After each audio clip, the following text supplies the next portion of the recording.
आज डीएनए की शुरुआत में हमने आपको दिखाया था किस तरह ट्रंप ने पूरी दुनिया में खलबली मचा रखी है। अब हम आपके सामने वो खबर लेकर आए हैं जो अमेरिका में व्हाइट हाउस में खलबली मचा रही है। ट्रंप पर हमारे नए विश्लेषण को समझने के लिए आपको सबसे पहले अमेरिका के पारंपरिक विरोधी ईरान से जुड़े एक बड़े अपडेट को गौर से देखना चाहिए।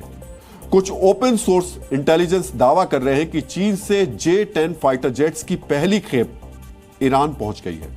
ईरान पर इजरायली हमलों के दौरान ईरानी एयर डिफेंस और फाइटर जेट्स को बड़ा नुकसान हुआ है, जिसके बाद ईरान ने चीन से एयर डिफेंस सिस्टम और फाइटर जेट खरीदने की डील की थी। तेहरान और बीजिंग के बीच 60 फाइटर जेट्स की डील हुई थी, जिसकी पहली खेप अब ईरानी एयरफोर्स को मिल चुकी है।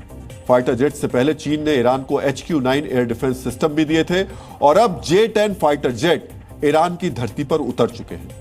इन फाइटर जेट से ईरान की आसमानी ताकत बढ़ना लाजमी है, लेकिन चीनी विमानों का ईरान में टचडाउन मिडिल ईस्ट में अमेरिकी प्रभाव को सीधी चुनौती भी बन सकता है। जानकारों का मानना है कि जिनपिंग का असली मकसद यही है कि हथियारों की डील के जरिए मिडिल ईस्ट में अपना प्रभाव बढ़ाया जाए। ईरान से पहले सऊदी अरब और कतर जैसे देश भी चीन से हथियार खरीद चुके हैं। सऊदी अरब ने चीन से HQ-17 एयर डिफेंस सिस्टम खरीदा है। यूएई को चीन ने लंबी दूरी के अटैक ड्रोन्स दिए हैं, जबकि कतर ने चीन से मध्यम और लंबी दूरी की बैलिस्टिक मिसाइल्स खरीदी है। चीन से हथियार भले ही खरीदे गए हों, लेकिन सऊदी अरब और यूएई सीधे तौर पर अमेरिकी प्रभाव में रहते हैं। कतर ने भी कभी खुले तौर पर अमेरिकी प्रभाव का विरोध नहीं किया, लेकिन ईरान ने बार बार ट्रंप की ताकत को चुनौती दी है। इजरायल से टकराव के दौरान भी ईरान ने सीधे तौर पर झुकने से मना कर दिया था। इसी वजह से माना जा रहा है कि चीन अब ईरान के जरिए मिडिल ईस्ट में अमेरिकी प्रभुत्व को चुनौती देना चाहता है। ईरान और चीन के इस गठबंधन से निपटने के लिए ट्रंप ने भी एक नया दांव खेला है। ट्रंप का नया मिडिल ईस्ट प्लान आपको भी बेहद गौर से देखना चाहिए। ट्रंप ने ऐलान किया है कि वो ईरान को छोड़कर मिडिल ईस्ट के सभी देशों को अब्राहम समझौते का हिस्सा बनाना चाहते हैं। ट्रंप सरकार का दावा है कि इजरायल को सभी देशों से मान्यता मिलने के बाद मिडिल ईस्ट में स्थायी शांति का रास्ता खुल जाएगा। इससे पहले रूस को घेरने के लिए ट्रंप ने अजरबैजान समेत मध्य एशियाई देशों को भी अब्राहम समझौते का सदस्य बनाने का ऑफर दिया था। मिडिल ईस्ट में चीन और अमेरिका के इस खींचतान का क्या नतीजा निकलेगा, ये आने वाले वक्त में पता चलेगा। लेकिन मेड इन चाइना हथियारों पर भरोसा करके शायद ईरान बड़ी गलती कर रहा है। हम ऐसा क्यों कह रहे हैं, ये जानने के लिए आपको भारत और पाकिस्तान के बीच तनाव का इतिहास बहुत ध्यान से देखना चाहिए।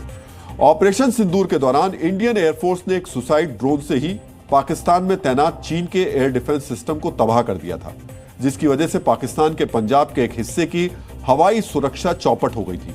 ऑपरेशन सिंदूर से पहले पुलवामा आतंकी हमले के बाद हुई आसमानी टक्कर में पाकिस्तानी एयरफोर्स में तैनात चीन के J-10 विमानों ने उड़ान तो भरी थी, लेकिन भारतीय वायुसेना के सुखोई 30 से आमना सामना करने के बजाय ये विमान वापस चले गए थे। इतना ही नहीं, चीन के J-10 विमानों को म्यांमार और नाइजीरिया जैसे देशों ने लगातार होते हादसों की वजह से नकारना भी शुरू कर दिया था। पाकिस्तान और दूसरे देशों में विमान के प्रदर्शन की वजह से फाइटर जेट्स की दुनिया में J-10 को भरोसे के लायक नहीं माना जाता है।